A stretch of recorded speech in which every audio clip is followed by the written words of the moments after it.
আপনি হলো ওই যে সারা বছর যদি আপনি গরুগুলো লালন পালন করেন, আপনি কিভাবে বোঝেন যে আপনি লাভে আছেন? আগে যে তথ্যটা দিলেন ওই রকম তথ্যই নাকি? হ্যাঁ, ওইরকম তো লাভে আছে। তো আমাদের এই যে গরুটা আসলে ছোট, এখন বড় হয়ে গেছি, যখন বাছুর দিবি আল্লাহ যদি দেয়, বাছুরটা হলে তো বাছুরই আমি 1 লাখ টাকা বিক্রি করবো। 1 লাখ টাকা? এই বেকার না ঘুরে বেড়ে ছোট ছোট খামার করে গরু পালে লাভবান হওয়া যায়। এটা আমি হচ্ছে আরো যতটুকু যার ক্যাশ থাকে সেটা দিয়ে যদি শুরু করে, সেটা দিয়ে যদি শুরু করে তা ধীরে ধীরে আস্তে ধীরে ধীরে আস্তে আস্তে বড় হবে। আমি তো একবারে বড় হয়নি, আমি তো একবার ছোট বড় থেকেই অল্প থেকেই ধরে এই পর্যন্ত আসছি। আচ্ছা, সুধী দর্শক আসসালামু আলাইকুম। আপনারা দেশ এবং দেশের বাইরে যারা আমার আজকের এই ভিডিও দেখবেন তাদের প্রতি আন্তরিক শুভেচ্ছা ভালোবাসা জানা শুরু করছি। দিনাজপুর দেশের গোড়াঘাট থানা নন্দনপুর গ্রামে আমার এক ছোট ভাই পারিবারিকভাবে ছোট্ট একটু খামার গড়ে তুলছে। তা আমি তার কাছে জানবো যে এখন তার খামারে ছোট খামার হলো কতটা গরু আছে এবং সে কোন জাতের গরু লালন পালন করতেছে এবং কেন সে গরু লালন পালন করতেছে, গরু লালন পালন করে তার কী করে সম্ভব হয়েছে এবং সেই গরুগুলো রোগশোক হয় কি না, বিভিন্ন তথ্যগুলো ভিডিও আকারে আপনাদেরকে আমি জানাবার চেষ্টা করবো। শুধু দর্শক একটা কথা বলে রাখি যে আমাদের সমাজে যারা বেকার যুবক আছে তাদের জন্য আমরা গ্রামগঞ্জে ঘুরে ঘুরে এই যে ভিডিওগুলো আপনাদেরকে প্রতিবেদন আকারে দেওয়ার চেষ্টা করি। কারণ এই যুবকদেরকে যদি আমরা কাজ না দিতে পারি, এরা সন্ত্রাস চাঁদাবাজি বিভিন্ন ধরনের খারাপ কাজে যুক্ত হবে। এরা হলো এই বাংলাদেশের বা যে কোনো দেশের সমাজের এরা হলো স্বর্ণের খনি। এদেরকে আমাদের কাজ দিতে হবে, বুঝাইতে হবে, মোটিভেট করতে হবে, যার জন্য আমরা দেশ বাংলাদেশের আনাচে কানাচে গ্রামগঞ্জে ঘুরে ঘুরে তথ্যগুলো আপনাকে দেওয়ার চেষ্টা করব। দেখি শহীদুল ভাই কতটা গরু পালে, কীভাবে পালে, সেই তথ্যগুলো আপনাকে জানাবার চেষ্টা করবো। আসসালামু আলাইকুম। শহীদুল ভাই আসসালামু আলাইকুম। ওয়ালাইকুম আসসালাম। ভালো আছেন না? আলহামদুলিল্লাহ। যাক, আপনার ঠিকানা আমি বলে ফেলছি। তা আমি যতটুকু জানলাম যে আপনি সংসারের পাশাপাশি পারিবারিক ভাবে ছোট একটু খামার গড়ে তুলছেন। জি জি জি। তা আপনি এই খামার কতদিন আগে শুরু করলেন? অনেকদিন আগে থেকে শুরু করেছি, অন্তত না হলে তো 20 বছর হবে। 20 বছর? 20 বছর হবে। তখন কোন জাতের গরু লালন পালন করছেন এবং আগে করেছি কোন হলো জাতের গরু? দেশি গরু পালন করেছি। দেশি গরু পালন করে তখন ঠিক মতো বেনিফিট হয়নি। আচ্ছা, তারপরে সাহিবাল নাল ক্রস গাই কিনলাম। আচ্ছা, ওটা গাই বাছুর শুদ্ধ কিনলাম। বাছুর শুদ্ধ কিনে ওর থেকে বাছুরটা আড়া বাছুর বিক্রি করে দিলাম। দেওয়ার পর আবার ফির হলো দামুর হলো এটা দেন, তাই না? হ্যাঁ, এটা ফির আবার হিট হালছে। এটা বীজ দিছে ইনশাল্লাহ, মাস দেড়েক চলতেছে আর বীজের বয়স। এইটা আপনি 20 বছর আগে খামার শুরু করলেন। 20 বছর এর আগে সেই গরুগুলা কোন কোন জাতের গরু ছিল? ছেলে আসলে দেশি গরু। দেশি গরু না? হ্যাঁ, দেশি গরু। আপনি সাইওয়াল কতদিন আগে শুরু করলেন? সাইওয়াল এটা বছর 4-5 বছর 4-5, তাই না? তো প্রথম যে আপনি সাইওয়ালের যে গরুটা কিনলেন সেই গরুটা কই? সাইওয়াল ওই যে ওই গাইটা, ওই লাস্টে না? হ্যাঁ, লাস্টে বড় গাইটা ওটা। আচ্ছা, ওখান থেকে আপনার বংশ বিস্তার হতে হতে এত দূর পর্যন্ত আসছে। গরু কম হলেও গরু এটা বাছুর আছে, ওই যে ওটা ছোটটা বাছুর, ওটা ওই গাভীরই বাছুর, তাই না? আর এর পিঠেটা আড়া ছিল, ওটা বিক্রি করেছেন। কত টাকা বিক্রি করছেন শেয়ার? এটা ওই আড়াটা বিক্রি করা আছে 1,25,000 টাকা। কতদিন লালন পালন করছেন? বছর 2-1 হবে আর কি। বছর 2? হ্যাঁ। তাতে আপনার ওই গরুটা যে 1,25,000 টাকা বিক্রি করলেন, এই 2 বছরে আপনার খরচা কিরকম যেতে পারে? খরচা গেছে, আমি খুদের ভাত খিলাই, ভুসি খিলাই, অর্ধ যায়নি, কিছু কম অর্ধেকের কিছু কম। সেই দর্শক আমি আবারও বলি, ভাইয়েরা কিন্তু খুব পরিশ্রমী। দেখেন, সে সংসারের পাশাপাশি কিন্তু এই গরুগুলো যদি লালন পালন না করতো, ওই যে এমনটি বললো যে উনি কিন্তু সংসারে কাজ করে, অনেক সময় সংসারে কাজ থাকে না, হাট বাজারে ঘুরে বলে চার দোকানে বসে গল্প গুজব করে সময় কাটায়।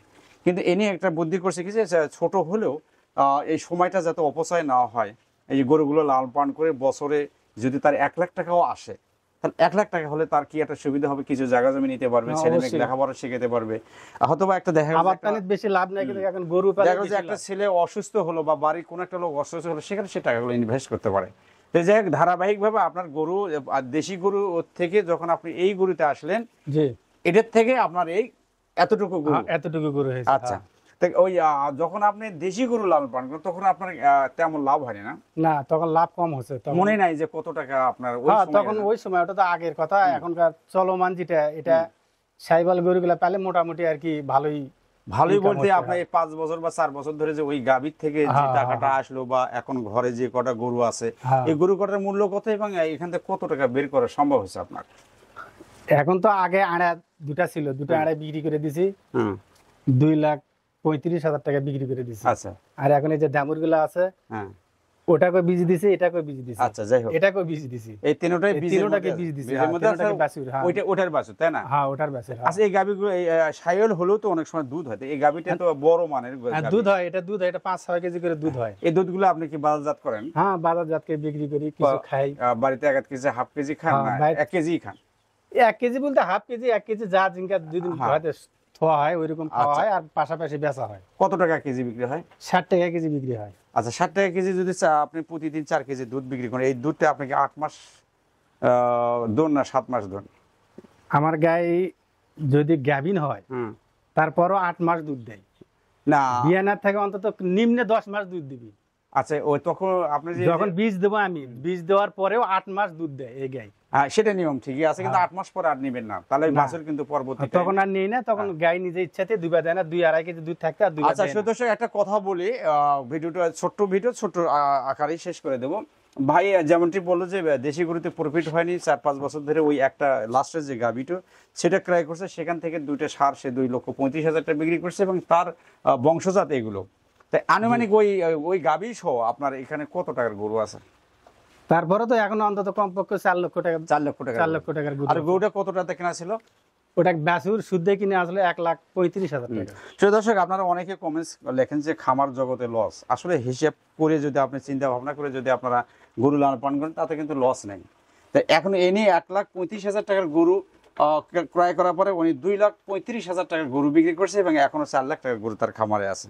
তা আপনারা ভাবে চিন্তে যদি যারা যুবক আছেন, তারা যদি এই কাজে লেগে যান, কর্মজীবী হয়ে যান, তাহলে আমরা আমাদের দেশের এই যুবক যারা আছেন তারা বেকার সমস্যা থেকে সমাধান পাবেন। তো যাই হোক, এখন মূল কথা হচ্ছে গরুগুলোকে আপনি দিনে কয়বার খাবার দেন, মানে কি কি খাবার আমি দেন? দিনে 3 বার খাবার দিই, সকালবেলা খুদের ভাত ভুসি, হুম। এখন হলো খুদের ভাত দিই না, এখন হলো গাভিন হচ্ছে। তাহলে বর্তমান এই অবস্থায় আছেন, তাই না? জি। সুদর্শক, আমি আরেকটা কথা বলে রাখি, উনি খাদ্যের কথা বললো, পারিবারিক ভাবে গ্রাম্য পরিবেশে খাবার টাবার দেয়। তাতে আপনার মাসে কিরকম টাকা খরচ হয় বলে আপনার মনে হয় এক মাসে? মাসে 5,000 টাকার মতো খরচ হয়। এই গরুগুলো, তাই না? হ্যাঁ, এখন গাভিন অবস্থা আছে তো এখন হালকা খাবার দেয়, বেশি খাবার দেয় আচ্ছা, না। তা আপনি হলো যে সারা বছর যদি আপনি গরুগুলো লালন পালন করেন, আপনি কিভাবে বোঝেন যে আপনি লাভে আছেন? আগে যে তথ্যটা দিলেন ওই রকম তথ্যই নাকি? হ্যাঁ ওইরকম তো লাভে আছে। তো আমাদের এই যে গরুটা আসলে ছোট, এখন বড় হয়ে গেছে, যখন বাছুর দিবি, আল্লাহ যদি দেয় বাছুরটা হলে তো বাছুরি আমি 1 লাখ টাকা বিক্রি করবো। 1 লাখ টাকা। হ্যাঁ। তাহলে আপনি তরুণ যুব উদ্যোগে একটু কিছু দুটো কথা বলেন, যারা বেকার ঘুরে বেড়ায়, শর্টকাটে দুটো কথা বলেন যে হ্যাঁ। তারা কি করতে পারে। তারাও আমার মতো এরকম ছোট খামার করে গরু লালন পালন করে পারে, হুম। এই বেকার না ঘুরে বেড়ে ছোট ছোট খামার করে গরু পালে লাভবান হওয়া যায়। হুম। এটা আমি হচ্ছে আরো যুবক ভাইয়েরা যারা বেকার ঘুরে বেড়ায় তারা গরু পালে লাভবান হোক, এটাই আপনার এটাই আশা আমার প্রত্যাশা। আশা প্রত্যাশা। তো সেটা তার যদি মনে করেন যে 60,000 টাকা বা 1 লাখ টাকা থাকে, সেটা থেকে সে শুরু করতে পারবে। হ্যাঁ অবশ্যই, যদি 60,000 টাকা থাকে, একটা ছোট বাছুর জাতের একটা বাছুর কিনে যদি তাই লালন পালন করে, বাছুরের থেকে আস্তে অনেক আস্তে কিছু হওয়ার সম্ভাবনা আছে। সম্ভাবনা আছে, তাই না? জি। সেই দর্শক শুনলেন তো, আমার ছোট ভাই খামারি, উনি ছোট থেকেই এত দূর পর্যন্ত আসা। তা আপনারা ওই যে এই ভাইয়ের সরাসরি যেটা প্রশ্ন এনাকে শিখে দেওয়া হয়নি, এনারও নিজের যে মন্তব্য যে আপনারা যতটুকু যার ক্যাশ থাকে সেটা দিয়ে যদি শুরু করে, সেটা দিয়ে যদি শুরু করে, তা ধীরে ধীরে আস্তে ধীরে আস্তে ধীরে বড় আস্তে হবে। আস্তে বড় হবে। আমি তো একবারে বড় হয়নি, আমি তো একবার ছোট বড় হয়নি। থেকেই অল্প থেকেই ধরে এই আচ্ছা। পর্যন্ত আলছি। আচ্ছা সুই দর্শক শুনলেন, আর ভিডিও বড় করবো না। তা আপনি গরুগুলো রোগ শোক হয় না ভাই? হ্যাঁ রোগ হলে মাঝে সাঝে যে বিপুল ডাক্তার আছে, আপনি এসে চিকিৎসা দেই। আচ্ছা আচ্ছা। তেমন আল্লাহর মতো সাইবাল গরুগুলোর একটু রোগ শোক কম রোগ হয়। সম্বন্ধে কম হয়। আর আপনার তো মনে হয় অবশ্যই পয় পরিষ্কার সবসময় রাখেন, তাই না? হ্যাঁ এই যে এখন গোয়াল পরিষ্কার করবো, ঘাসগুলো ধুয়ে নে গোয়াল পরিষ্কার করবো, গরুর গা ধুয়ে দেবো।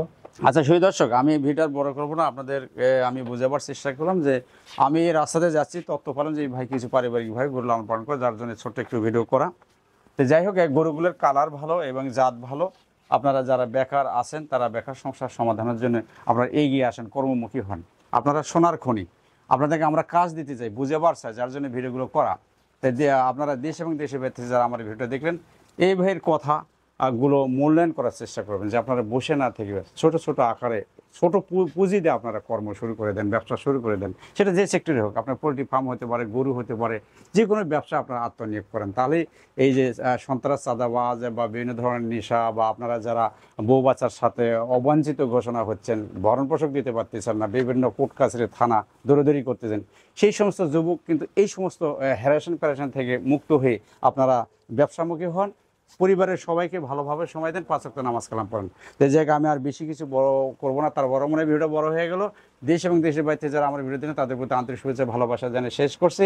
আপনারা দোয়া করবেন যেন আমি নিত্য নতুন এই ধরনের কোনো কৃষিভিত্তিক আপডেট নিয়ে আপনাদের সামনে হাজির হতে পারি, এই প্রত্যাশাটাকে শেষ করছি। আসসালামু আলাইকুম।